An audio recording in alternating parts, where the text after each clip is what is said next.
Hello everyone and welcome back to another video from Finance and Crypto Guide. In this video, I'm going to show you how to log into your existing account on Citibank. So let's get started right away. First of all, open up your web browser and then in the address bar type in citibank.com and press enter.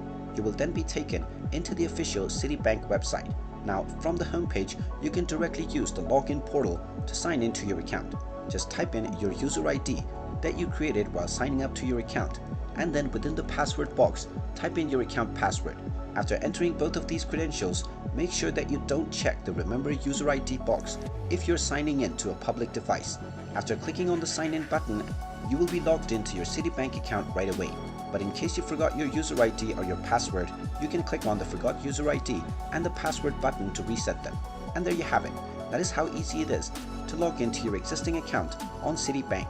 If you find this video helpful, make sure you hit that like button and subscribe to our channel if you haven't done so already. Also ring that notification bell to never miss another update from us.